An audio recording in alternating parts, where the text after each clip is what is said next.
Hello everyone, welcome to Naira study hub. आप सब कैसे हैं? आई होप अच्छे होंगे। फ्रेंड्स, आज के वीडियो लेक्चर में कंप्लीट करेंगे जो आपका सामाजिक अध्ययन हो जाता है उसके पवन सीरीज के लघुत्तरीय प्रश्नों की सीरीज को कंप्लीट करेंगे, जो कि पार्ट 3 है। इससे पहले की वीडियोस को देखने के लिए आप लोग प्लेलिस्ट में जा सकते हैं, वहां पर आप लोग देख सकते हैं और अपनी तैयारी को बेहतर से बेहतरीन बना सकते हैं। तो चलते हैं, आज की सीरीज का फर्स्ट नंबर क्वेश्चन देख लेते हैं। फ्रेंड्स, ये क्वेश्चन हम लोगों ने पिछले वीडियो में भी इसको देखा था और फिर से देख लेते हैं, क्योंकि ये आप लोगों के लिए इम्पोर्टेंट हो जाता है। और इसमें देखिए, हमने आप लोगों को आर्य समाज की स्थापना किसके द्वारा की गई इनके बारे में बताया। सामाजिक सुधार हेतु आर्य समाज द्वारा किए गए कार्यों का वर्णन, ये भी इस पर भी डिस्कस करेंगे। तो चलते हैं, देख लेते हैं आर्य समाज की स्थापना किसके द्वारा की गई। सामाजिक सुधार हेतु आर्य समाज द्वारा किए गए कार्यों का वर्णन कीजिए। यह हिंदू धर्म का सुधारवादी आंदोलन था, जिसका मुख्य उद्देश्य प्राचीन वैदिक धर्म की शुद्ध रूप से पुनः स्थापना करना था। इसके संस्थापक दयानंद सरस्वती जी थे, इनके बचपन का क्या नाम था? तो मूल शंकर। आप लोगों के लिए इंपॉर्टेंट हो जाता है, इसलिए आप लोग इसको नोट कीजिए। मूल शंकर था का जन्म गुजरात के मोरवी नामक स्थान पर एक ब्राह्मण परिवार में हुआ था। कहाँ हुआ था? तो एक ब्राह्मण परिवार में हुआ था और वे सत्य की तलाश में लगभग 15 वर्षों तक इधर से उधर भटकते रहे। और 1875 ईस्वी में, कब? तो 1875 ईस्वी में इन्होंने बम्बई में, कहा? तो बम्बई में आर्य समाज की स्थापना की। बाद में इन्होंने इसका मुख्यालय बम्बई से लाहौर स्थानांतरित कर दिया। दयानंद सरस्वती के विचार एवं चिंतन का प्रकाशन उनकी प्रसिद्ध पुस्तक सत्यार्थ प्रकाश में हुआ। कहाँ हुआ? किसमें हुआ? तो सत्यार्थ प्रकाश में हुआ। दयानंद की परिकल्पना में जाति रहित एवं वर्ग रहित समाज राष्ट्रीय सामाजिक एवं धार्मिक दृष्टि से संयुक्त भारत विदेशी दास्तां से मुक्ति एवं संपूर्ण राष्ट्र में आर्य धर्म की स्थापना की कल्पना सर्वप्रमुख थी। उन्होंने वेदों को सच्चा एवं सभी धर्मों से हटकर बताया। उन्होंने कहा कि वेद भगवान द्वारा प्रेरित हैं और संपूर्ण ज्ञान के स्रोत हैं। उन्होंने उन धार्मिक विचारों को ठुकरा दिया जो वेदों के अनुकूल नहीं थे। उन्होंने नारा दिया, वेदों की ओर लौटो। इनका क्या नारा था? यानी दयानंद सरस्वती जी का नारा क्या था? तो आप लोग याद रखिएगा, वेदों की ओर लौटो। वेदों की ओर लौटो हो जाता है। दयानंद सरस्वती ने वेदांत की शिक्षा मथुरा के एक अंधे गुरु स्वामी विरजानंद से ग्रहण की। इनके गुरु का क्या नाम था? तो इनके गुरु का नाम विरजानंद हो जाता है। याद रखिएगा, इस तरह के क्वेश्चन, ऑब्जेक्टिव टाइप क्वेश्चन जो होते हैं उसमें पूछ लिए जाते हैं। आर्य समाज ने लड़कों के विवाह की न्यूनतम उम्र 25 वर्ष कितनी रखी? तो 25 वर्ष तथा लड़कियों की 16 वर्ष निर्धारित की। एक अवसर पर दयानंद ने हिंदू प्रजाति को बच्चों का बच्चा की संज्ञा दी। उन्होंने अंतरजातीय विवाह तथा विधवा पुनर्विवाह का समर्थन किया। उन्होंने स्त्री समानता की वकालत भी की। आर्य समाज ने लोगों का ध्यान परलोक की बजाय इस वास्तविक संसार में रहने वाले मनुष्यों की समस्याओं की ओर आकृष्ट किया। उन्होंने हिंदू धर्म की रक्षा के लिए शुद्धि आंदोलन चलाया, जिससे कि किसी दबाव या भय से हिंदू धर्म को छोड़ चुके लोग हिंदू धर्म में वापस आ जाएं। आर्य समाज के अनुसार परम ईश्वर एक है और सबको उसकी उपासना करनी चाहिए। ईश्वर की उपासना में आध्यात्मिक चिंतन का सर्वश्रेष्ठ स्थान है।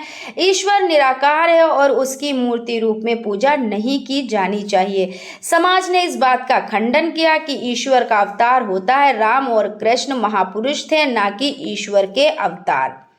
आर्य समाज का योगदान। आर्य समाज की स्थापना का लक्ष्य। महर्षि दयानंद सरस्वती ने 10 अप्रैल, कब? तो 10 अप्रैल 1875 ईस्वी को मुंबई में आर्य समाज की स्थापना की। इसका लक्ष्य भारत की खोई हुई गौरवशाली परंपराओं की श्रेष्ठता को पुनः स्थापित करना था। स्वामी जी देशवासियों में अपने राष्ट्र, संस्कृति, धर्म और भाषा के प्रति श्रद्धा और आस्था उत्पन्न करना चाहते थे। उन्होंने ज्ञान का आदि स्रोत वेदों को बताते हुए पाश्चात्य शिक्षा पद्धति का विरोध किया। आर्य समाज द्वारा समाज सुधार कार्य। आर्य समाज ने जातीय भेदभाव की समाप्ति के लिए जातीय भेद निवारक संघ की स्थापना की। आर्य समाज ने शुद्धि आंदोलन द्वारा धर्मावलंबियों के लिए हिंदू धर्म के द्वारा यानी द्वार खोल दिए तथा वेश्यावृत्ति निवारण आवश्यक कानून बनाने के लिए प्रस्ताव पेश किए। आर्य समाज ने बहुविवाह सती प्रथा आदि के विरोध के लिए जनमत कराया। आर्य द्वारा यानी आर्य समाज द्वारा धर्म सुधार कार्य फर्स्ट नंबर पर हो जाता है हिंदुओं में वेदों के प्रति आस्था उत्पन्न करना। सेकंड नंबर पर हो जाता है मूर्ति पूजा, कर्मकांड, बलि प्रथा आदि का विरोध करना। थर्ड नंबर पर हो जाता है छुआछूत को दूर करना। फोर्थ नंबर पर हो जाता है हिंदू धर्म में उनकी आस्था को दृढ़ करना आदि हो जाते हैं। तो इस तरह से आपका ये क्वेश्चन कंप्लीट हो जाता है। इसमें आप जो मेन पॉइंट है इनको आप अच्छे से याद रखिएगा, जैसे इनके बचपन का क्या नाम था, इनके गुरु का क्या नाम था, ये सब चीज़ें आप अच्छे से याद रखिएगा। चलते हैं नेक्स्ट क्वेश्चन की तरफ। नेक्स्ट क्वेश्चन हो जाता है थियोसॉफिकल सोसाइटी की स्थापना कहाँ और किसके द्वारा की गई थी? इस संस्था के उद्देश्य क्या थे? तो सन 1875 कब? तो 1875 ईस्वी में American colonel Henry Stein Olcott तथा एक रूसी महिला मैडम हेलेन पेट्रोवना ब्लेवस्की द्वारा न्यूयॉर्क में इस संस्था की स्थापना की गई। भारत में सन 1882 ईस्वी में मद्रास चेन्नई के पास अड्यार नामक स्थान पर इस संस्था का मुख्यालय खोला गया। थियोसॉफिकल सोसाइटी के उद्देश्य। इस संस्था का प्रमुख उद्देश्य ईश्वरीय आध्यात्मिक ज्ञान से संबंध करके सभी धर्मों का एकीकरण करना था। उसका दृष्टिकोण सामान्यवादी है। इस संस्था ने हिंदू और बौद्ध धर्म को श्रेष्ठ माना। थर्ड नंबर पर हो जाता है यह कर्मकांडों में विश्वास नहीं करती वरन पुनर्जन्म में विश्वास करती थी।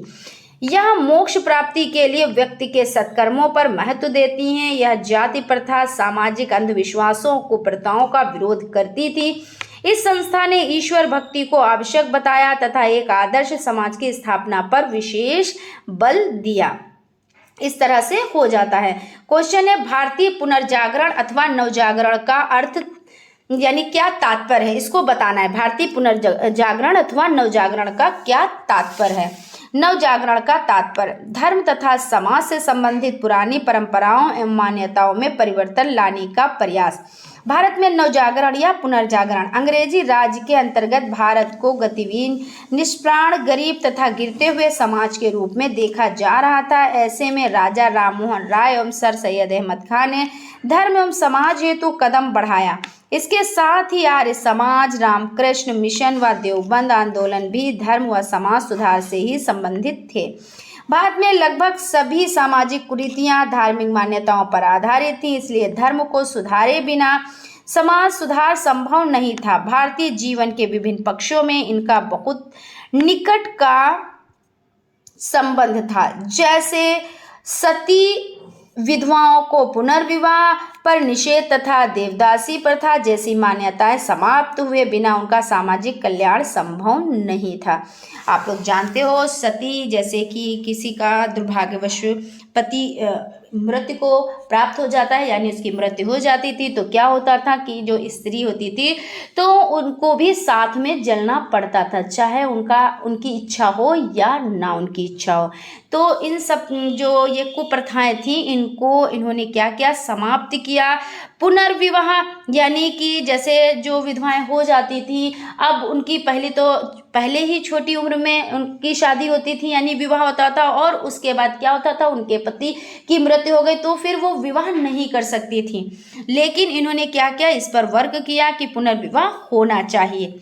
और देखिए जैसे सती जो होती थी उन पर भी रोक लगाई, और जैसे देवदासी प्रथा जैसी मान्यताएं समाप्त हुए बिना सामाजिक कल्याण संभव नहीं। तो जी हाँ, जब तक स्त्री और पुरुष कंधे से कंधा मिलाकर नहीं चलेंगी तो क्या समाज का कल्याण हो सकेगा। और इस तरह से स्त्रियों पर अत्याचार किए जा रहे थे, उनके साथ बुरा व्यवहार किया जा रहा था, तो क्या समाज हमारा उन्नति की तरफ जाता? तो नहीं जाता। इन पर वर्क किया गया, इन पर रोक लगाई गई, तो इस तरह से चीज़ें हो जाती हैं। नवजागरण काल के कुछ समाज सुधारक निम्नवत है। राजा राम मोहन राय, जिन्होंने ब्रह्म समाज की स्थापना की। दयानंद सरस्वती, आर्य समाज की स्थापना इन्होंने की। महादेव गोविंद नराडे, प्रार्थना समाज की स्थापना की। स्वामी विवेकानंद, रामकृष्ण मिशन की स्थापना की। सर सैयद अहमद खान ने साइंटिफिक सोसाइटी, विज्ञान समिति। दादा भाई नौरोजी, पारसी सुधार आंदोलन। ज्योतिबा फूले, सत्य शोधक समाज। पंडिता रमाबाई सरस्वती, शारदा सदन हो जाते हैं।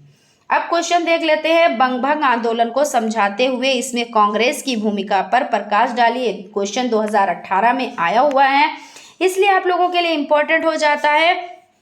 बंगभंग ये कब हुआ? तो देखिए, दिसंबर 1903 ईस्वी में अंग्रेज सरकार ने बंगाल विभाजन की सार्वजनिक घोषणा की और इसके पीछे सरकार ने तर्क दिया कि बंगाल की विशाल आबादी के कारण प्रशासन का सुचारू रूप से संचालन करना कठिन हो गया। बंगाल विभाजन के तहत बंगालियों को प्रशासनिक सुविधा के लिए दो तरह से विभाजन कर दिया गया, भाषा के आधार पर।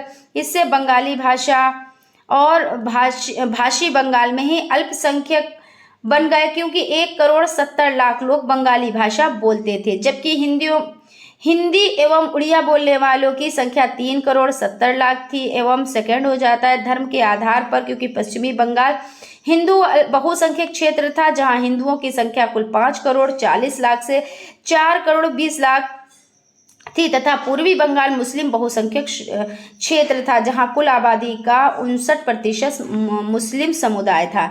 तो इस तरह से क्या बंगभंग आंदोलन में कांग्रेस की भूमिका। सन 1905 में गोपाल कृष्ण गोखले की अध्यक्षता में भारतीय राष्ट्रीय कांग्रेस ने वार्षिक अधिवेशन में निम्न 2 प्रस्ताव पारित किए। कर्जन की प्रतिक्रियावादी नीतियां एवं बंगाल विभाजन की आलोचना करना तथा बंगाल के बंगभंग विरोधी अभियान तथा स्वदेशी अभियान को समर्थन देना। तो इस तरह से हो जाता है। निम्नलिखित पर टिप्पणी लिखिए। चोरी चोरा कांड और बारदोली सत्याग्रह। 5 फरवरी 1922 को गोरखपुर जिले में, देखिए यहाँ पे 5 फरवरी सब कहीं लिखा है, लेकिन 4 फरवरी यहाँ पे आपका राइट हो जाता है। जब ऑप्शन देखिए लघुत्तरी में तो जैसे होता है हर चीज सन तो आप बिल्कुल एक्यूरेट ही लिखेंगे, लेकिन इसमें सब जगह पे 5 फरवरी ही लिखा हुआ है, लेकिन आंसर आपका राइट 4 फरवरी है।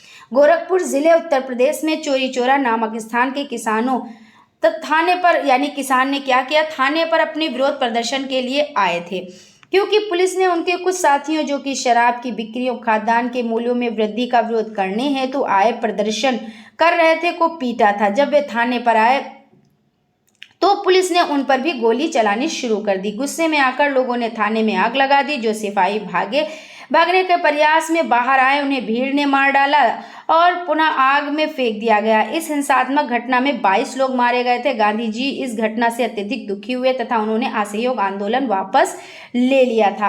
अब यहाँ पे देख लेते हैं बारदोली आंदोलन। तो बारदोली आंदोलन आपका हो जाता है, यानी बारदोली सत्याग्रह।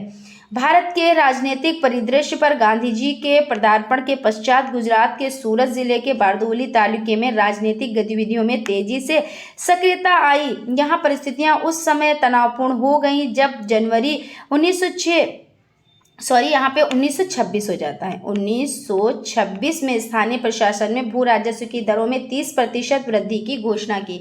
यहाँ के कांग्रेसी नेताओं के नेतृत्व में स्थानीय लोगों ने इस वृद्धि का तीव्र प्रतिरोध किया, यानी विरोध किया। परिस्थितियों की गंभीरता को देखते हुए सरकार ने समस्या के समाधान हेतु बारदोली जांच आयोग का गठन किया। आयोग ने संतुष्टि दी कि भू राजस्व की दरों में की गई वृद्धि अन्यायपूर्ण एवं अनुचित है। फरवरी 1926 ईस्वी में वल्लभ भाई पटेल को आंदोलन की महिलाओं ने सरदार की उपाधि से विभूषित किया। जलियांवाला बाग हत्याकांड का उल्लेख कीजिए। जलियांवाला बाग हत्याकांड अमृतसर पंजाब में कब हुआ? तो 13 अप्रैल। कब हुआ? तो 13 अप्रैल 1919 को एक भयानक हत्याकांड हुआ। पंजाब के नेता डॉक्टर सत्यपाल और डॉक्टर सैफुद्दीन किचलू की गिरफ्तारी के विरोध में अमृतसर के जलियांवाला बाग में एक विशाल सभा का आयोजन हुआ। सभा के मध्य में ही पंजाब के सैनिक कमांडर जनरल डायर ने सैनिकों को लेकर बाग को घेर लिया। बिना चेतावनी दिए हुए उनसे निहत्थी भीड़ पर गोली चलाने का आदेश दे दिया। इससे कई सौ निर्दोष लोगों को, यानी जो लोग थे, उनकी मृत्यु हो गई और हजारों लोग घायल हो गए थे। ये एक बहुत बड़ी दुखद घटना थी जो निहत्थे लोगों पर इन लोगों ने गोलीबारी की और लोगों को जान से मार डाला। चलते हैं क्वेश्चन की तरफ। खिलाफत आंदोलन के परिदृश्य को समझाइए। खिलाफत आंदोलन हो जाता है। खिलाफत आंदोलन के पीछे जनता की सरकार के प्रति विद्रोह की भावना थी, जिसके चलते विधान परिषदों, अदालतों, विदेशी माल का बहिष्कार करना तथा सरकारी पदवियों एवं सम्मान पत्रों का त्याग किया गया। सरकार ने तेजी से बढ़ते आंदोलनों को दबाने के लिए अपना दमन चक्र चालू किया। नेताओं को गिरफ्तार किया जाने लगा। ऐसा अनुमान लगने लगा कि स्वराज की प्राप्ति होने वाली है, लेकिन ऐसा ना हो सका। लेकिन स्वराज के संघर्ष का संदेश जन जन तक फैल गया। इस तरह से ये कंप्लीट हो जाता है। गांधी जी द्वारा चलाए गए असहयोग आंदोलन पर प्रकाश डालिए। यह आपका 2021 में आया हुआ क्वेश्चन है। उसके बाद असहयोग आंदोलन के स्वरूप एवं कारणों पर प्रकाश डालिए। ये आपका 2017 प्लस आपका 2019 में आया हुआ क्वेश्चन है, इसलिए आप लोगों के लिए मोस्ट इम्पोर्टेंट हो जाता है। ठीक है ना, आप लोग अच्छे से समझिएगा। असहयोग आंदोलन ने पहली बार पूरे राष्ट्र की जनता को एक ही सूत्र में बांध दिया। आंदोलन से सिद्ध हो गया कि भारतीय राष्ट्रीय कांग्रेस कुछ चुनिंदा लोगों की ही नहीं अपितु पूरे राष्ट्र का प्रतिनिधित्व करने वाली संस्था है। आंदोलन ने देश के कोने कोने में अपना प्रभाव डाला तथा कोई जगह ऐसी नहीं बची जो आंदोलन के प्रभाव से अछूती रह गई हो। आंदोलन में समाज के हर वर्ग यथा कृषक, शहरी, ग्रामीण, दस्तकार, बुद्धिजीवी, छात्र, गरीब, वृद्ध, बच्चे, व्यापारी, व्यवसायी, कर्मचारी, पुरुष, महिला इत्यादि सभी ने सक्रिय रूप से भाग लिया। इस आंदोलन ने देश की जनता को आधुनिक राजनीति से परिचित कराया तथा उसमें स्वतंत्रता की भूख जगाई। आंदोलन ने सिद्ध कर दिया कि भारत के लोग राजनीतिक संघर्ष प्रारंभ कर सकते हैं तथा गुलामी की दास्तां से मुक्ति पाने हेतु राष्ट्र का प्रत्येक नागरिक संघर्ष कर सकता है। इससे अंग्रेजों की भ्रांत धारणा भी टूट गई कि भारतीयों में चेतना का अभाव है तथा दास्तां की त्रासदी को वे अपने भाग्य की नियति मानते हैं। उपनिवेशी शासन दो मिथ्या अवधारणाओं पर आधारित था। पहला यह कि विदेशी शासन भारतीय के हित में तथा दूसरा यह कि वह अजय है तथा उसे कोई परास्त नहीं कर सकता। प्रथम मिथक और नरमपंथी राष्ट्रवादी ने सरकार के आर्थिक शोषण की प्रवृत्ति को उजागर कर पहले तो तोड़ दिया था तथा दूसरे मिथक को इस आंदोलन ने सत्याग्रह के द्वारा कड़ी चुनौती दी तथा इसकी जड़ों को हिलाकर रख दिया। इस प्रकार आंदोलन के पश्चात भारतीयों का साम्राज्यवादी शासन से भय जाता रहा तथा वे स्वतंत्रता के प्रति पूर्ण रूप से लालायित हो गए। इस तरह से ये आपका कंप्लीट हो जाता है। फ्रेंड्स, आप लोगों को अगर सेशन अच्छा लग रहा है तो प्लीज़ एक लाइक ज़रूर करें और अगर अभी तक आप लोगों ने चैनल को सब्सक्राइब नहीं किया तो प्लीज़ सब्सक्राइब कर लें और बेल आइकन को भी ज़रूर प्रेस कर लें जिससे कोई भी नोटिफिकेशन हो वो आप तक पहुंच सके।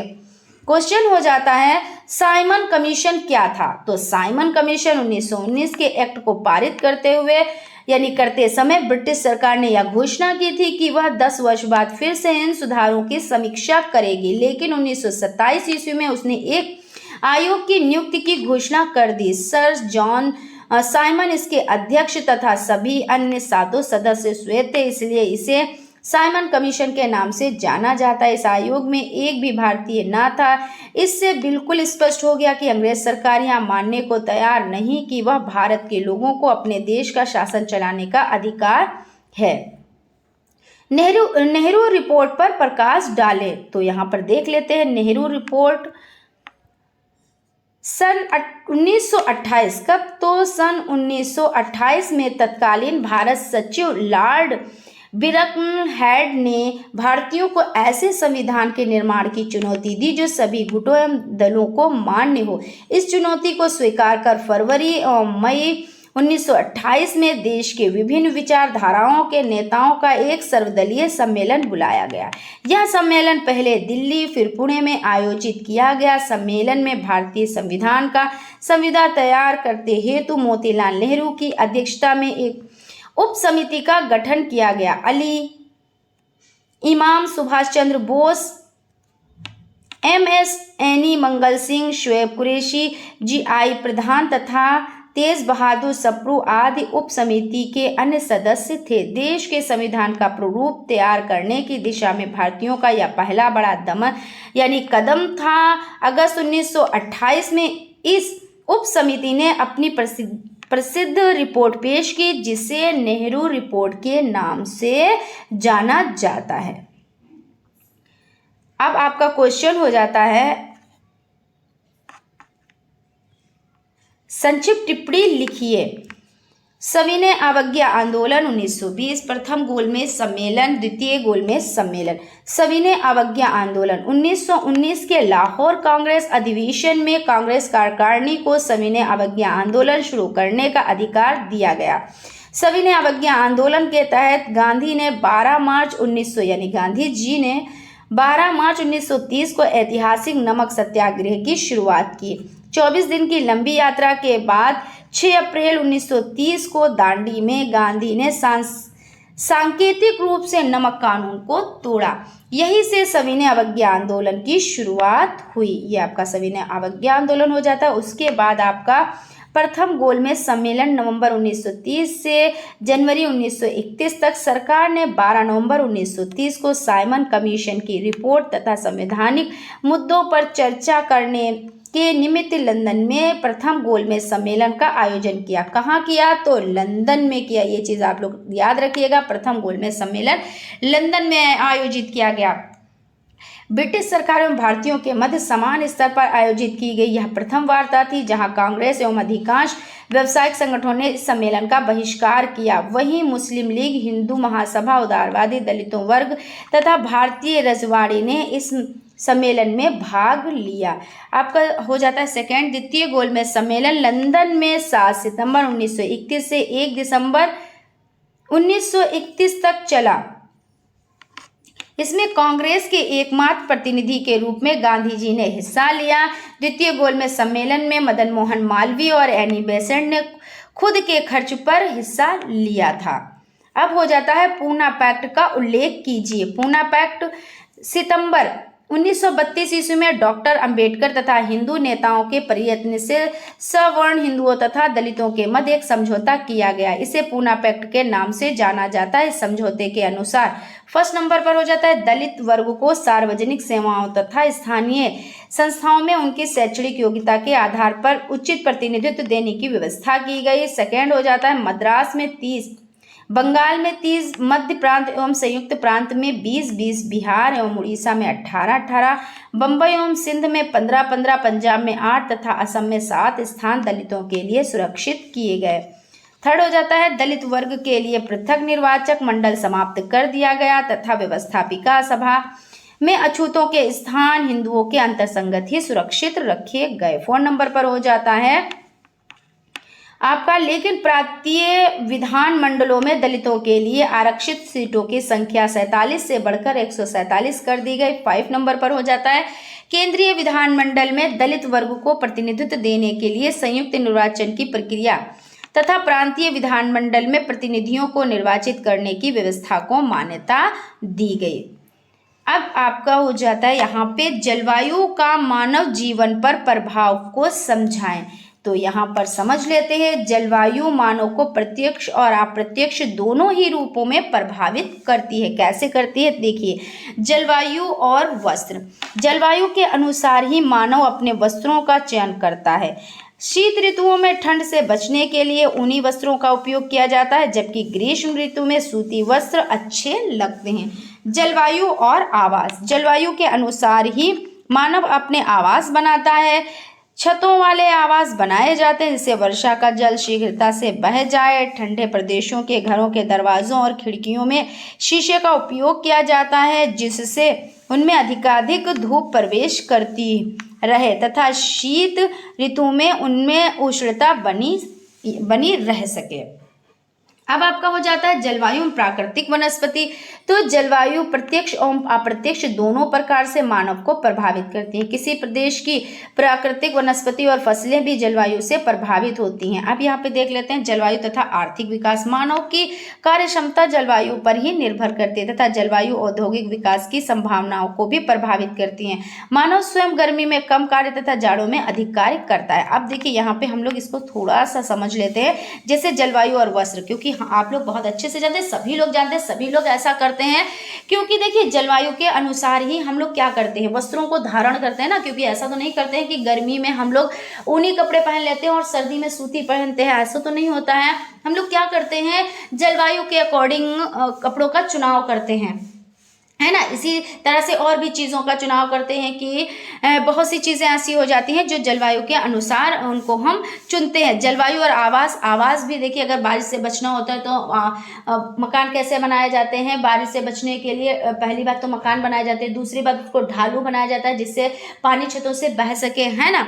उसके बाद जलवायु प्राकृतिक वनस्पति, तो वनस्पति भी उनको प्रभावित करती हैं। कैसे प्रभावित करती हैं, क्योंकि जलवायु प्रत्यक्ष और अप्रत्यक्ष दोनों प्रकार से मानव को प्रभावित करती है। किसी प्रदेश की प्रकृति, वनस्पति और फसलें भी जलवायु से प्रभावित होती है। अब देखिए, कहीं पर मसाले अधिक पाए जाते हैं तो कहीं पर कपास के पौधे अधिक पाए जाते हैं तो कहीं पर चाय की पत्ती उगती है। तो क्या होता है, ये सब जलवायु की देन है। अगर अभी हम लोग इधर का है, अपने क्षेत्र में कहा जाए तो यहाँ पे नारियल के पेड़ क्या उग सकते हैं, नहीं, वो केरल में उगते हैं तो केरल में ही उगेंगे, क्योंकि जहाँ की जैसी जलवायु होती है उसके अकॉर्डिंग ही वहाँ पे हर चीज़ें उगती हैं। तो किसान भी उसी में जैसे कि ढल जाता है ना, क्योंकि जब क्या कहते हैं कि जलवायु, जिस तरह की जलवायु होगी उस तरह से फसलों को भी वो प्रभावित करती हैं। तो यही तो एक वजह होती है कि हर जगह पे हर एक चीज़ नहीं उग सकती। अपनी तरफ क्या है, बहुत ज़्यादा सब्जियां उगाई जाती हैं क्योंकि यहाँ की जलवायु यहाँ के अनुकूल है ना। हरी सब्जियां उगाई जाती हैं। कहीं कहीं पे क्या होता है, बहुत ज़्यादा गन्ना उगाया जाता है क्योंकि वहाँ पे उसका है, और कहीं कहीं पे चाय पत्ती उगाई जाती है, कहीं कहीं पे नारियल उगाए जाते हैं, कहीं सेब होते हैं। अपनी तरफ तो सेब नहीं होते हैं। अभी आप कश्मीर की तरफ चले जाएं तो वहाँ सेब ही सेब है। तो क्या है, सब जलवायु पर ही तो निर्भर है। तो इस तरह से चीज़ें हो जाती हैं। जलवायु तथा आर्थिक विकास। आर्थिक विकास वही चीज़ हो गई कि भाई आर्थिक विकास तो तभी होगा जब मनुष्य की आमदनी होगी, जब उसकी रोजी रोटी चलेगी, वही तो आर्थिक विकास होता है ना।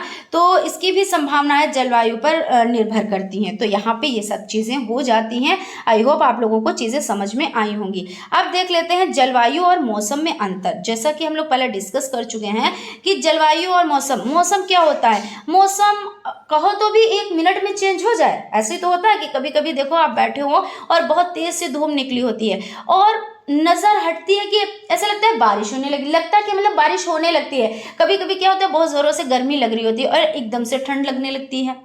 ये सब क्या है, ये मौसम है। यानी कि मौसम किसी स्थान की जलवायु इस स्थान के लंबे समय के मौसम की दशाओं की औसत अवस्था होती है। यानी क्या कह रहे हैं, किसी स्थान की जलवायु उस स्थान के लंबे समय के मौसम की दशाओं की औसत अवस्था होती है और जलवायु किसी निश्चित स्थान पर दिए गए समय की वायुमंडलीय दशा को मौसम कहते हैं। अब यहाँ पे क्या क्या है, मौसम और जलवायु में अंतर। अब यहाँ पे इन्होंने क्या क्या है, मौसम को जलवायु और जलवायु को मौसम। लेकिन मौसम क्या है, मौसम बहुत ही कम टाइम में परिवर्तन होने की दशा है। उसमें कभी मिनटों में सर्दी तो मिनटों में गर्मी, इसमें घंटों में भी परिवर्तन हो सकता है, मिनटों में भी परिवर्तन होता है, दिन प्रतिदिन। जैसे आज आपने देखा तो कुछ और मौसम है, कल कुछ और मौसम है ना। लेकिन जलवायु क्या होती है, जलवायु ये होती है कि पूरे वर्ष का एक अनुमान लगाया जाता है। तो ये एक लंबे समय का प्रोसेस है और ये एक कम समय का प्रोसेस है। जलवायु लगभग स्थायी रहती है और मौसम समय समय पर स्थान पर बदलता रहता है। अब यहाँ पे इन्होंने क्या किया है कि जलवायु और मौसम, यहाँ पे होना चाहिए था जलवायु और यहाँ पे होना चाहिए था मौसम, है ना। यही तो होना चाहिए क्योंकि यहाँ पे मौसम के बारे में बताया जाए कि किसी निश्चित स्थान पर दिए हुए समय की वायुमंडलीय दशा को मौसम कहते हैं। किसी स्थान की जलवायु, अब यहाँ पे जलवायु के बारे में बताया गया, यहाँ पे मौसम हो गया। इससे कोई इशू नहीं है। आप लोग अच्छे से जब समझेंगे कि मौसम क्या है, अल्पकालिक में परिवर्तन होता है और जलवायु दीर्घ तो जब दीर्घ है तो आप अपने आप से लिख लेंगे, ऐसा कुछ नहीं है। जलवायु लगभग स्थायी रहती है, वो स्थायी तो रहती है क्योंकि उसको लंबे समय में उसमें आंका जाता है, और मौसम समय समय पर स्थान स्थान पर बदलता रहता है। जलवायु एक स्थान पर एक ही प्रकार की होती है और एक ही स्थान पर प्रातः का मौसम कुछ हो सकता है और दोपहर व शाम का मौसम कुछ और हो सकता है। वही चीज जब प्रातः और शाम तो छोड़ो, जब मिनटों में पता नहीं चल पाता है कि मौसम कितनी जल्दी बदल जाता है, तो घंटे और दिन और हफ्ते तो बहुत बड़ी बात हो गई। तो इस तरह से चीजें आप लोग समझिएगा, इसको आप लोग सही कर लीजिएगा, ठीक है ना। अब चलते हैं क्वेश्चन की तरफ। क्वेश्चन हो जाता है, भारत किस महाद्वीप में स्थित है? भारत के भौतिक स्वरूप को कितने भागों में बांटा गया है, उसका नाम उल्लेख कीजिए। भारत एशिया महाद्वीप में स्थित है। भारत में लगभग सभी प्रकार के भौगोलिक उच्चावच पाए जाते हैं। इसका कारण भारत का वृहद विस्तार एवं तटीय अवस्थित है। भारत को 4 प्राकृतिक भागों में बांटा गया है। आप देख लेते हैं। उत्तर का पर्वतीय भाग, उत्तर का विशाल मैदान, दक्षिण का पर्वतीय पठार और तटीय मैदान यानी पूर्वी घाट और पश्चिमी घाट तथा द्वीप समूह। इसमें देख लेते हैं तो उत्तर का पर्वतीय भाग सबसे पहले समझ लेते हैं। भारत के उत्तर पश्चिम में पामीर की घाट है। इसे संसार की छत कहा जाता है। पामीर की घाट से अनेक पर्वत श्रेणियां निकलती हैं, जिसमें हिंदू कुश, लुन, काराकोरम और हिमालय पर्वत श्रेणियां मुख्य है। उत्तर का विशाल मैदान, यह मैदान उत्तरी भाग में हिमालय तथा प्रायद्वीप पठारी प्रदेश के मध्य लगभग 7.5 लाख वर्ग किलोमीटर क्षेत्र में फैला हुआ है। यह सर्वाधिक उपजाऊ एवं घनी जनसंख्या वाला समतल एवं चौरस मैदान है। ये 2400 किलोमीटर लंबा तथा 240 से 320 किलोमीटर तक चौड़ा है।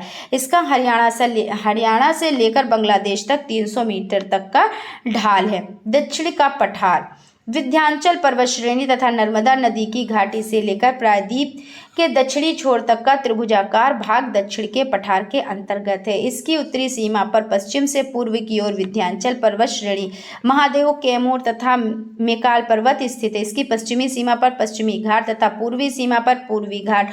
पश्चिमी घाट उत्तर में नर्मदा की घाटी से दक्षिण में कोमेरिन तक फैले हुए हैं। तटीय मैदान पूर्वी घाट और पश्चिमी घाट तथा द्वीप समूह। पश्चिमी तटीय मैदान, यह मैदान पश्चिमी घाट तथा अरब सागर के मध्य खंबात की खाड़ी से दक्षिण में कोमोरिन अंतर्द्वीप तक फैला हुआ है। इस मैदान की औसत चौड़ाई 65 किलोमीटर है। इस मैदान से कई छोटी छोटी नदियां पूर्व से पश्चिम की ओर बहकर अरब सागर में गिरती हैं। पूर्वी तटीय मैदान, यह मैदान पूर्वी घाट तक बंगाल की खाड़ी के बीच गंगा के मुहाने से लेकर दक्षिण में कोमोरिन अंतर्द्वीप तक फैला हुआ है। इस मैदान की औसत ऊंचाई 150 किलोमीटर है। यह मैदान नदियों की बारीक कांप से निर्मित है। यह मैदान भी काफी उपजाऊ है। द्वीप समूह, भारत के अंडमान निकोबार तथा लक्षद्वीप 2 द्वीप समूह हैं। अंडमान निकोबार द्वीप समूह बंगाल की खाड़ी में म्यांमार के तट से कुछ ही दूरी पर स्थित है। इस द्वीप समूह में 204 द्वीप समूह हैं जो अर्धचंद्राकार रूप में फैले हुए हैं। ये द्वीप 590 किलोमीटर की लंबाई तथा 50 किलोमीटर की चौड़ाई में फैले हुए हैं। दक्षिणी अंडमान में माउंट हैरियट सबसे ऊंची पहाड़ी है। यहाँ का बैरन द्वीप प्रस्तुत तथा नारकोडम द्वीप विलुप्त ज्वालामुखी है। इस द्वीप समूह की राजधानी पोर्ट ब्लेयर हो जाती है। तो इस तरह से ये आपका कंप्लीट हो जाता है, आपका सेशन कंप्लीट हो जाता है। आप लोगों को सेशन कैसा लगा प्लीज़ कमेंट्स करके ज़रूर बताएं। अगर अभी तक आप लोगों ने चैनल को सब्सक्राइब नहीं किया तो सब्सक्राइब कर लें और बेल आइकन को भी ज़रूर प्रेस कर लें, जिससे कोई भी नोटिफिकेशन हो वो आप तक पहुंच सके। और फ्रेंड्स, एक चीज़ बताना चाहूँगी कि आपकी जो ये सीरीज़ चली है इसमें थोड़ा सा कहीं कहीं पे बड़ी कन्फ्यूज़न है, तो आप लोग उसको ज़रूर से ज़रूर सही कर लें, ठीक है ना। क्योंकि अगर आप ऐसे ही पढ़ के जाएंगे तब तो फिर दिक्कत हो जाएगी। तो मिलते हैं नेक्स्ट क्लास में, तब तक आप लोग अपना ख्याल रखें। Thank you.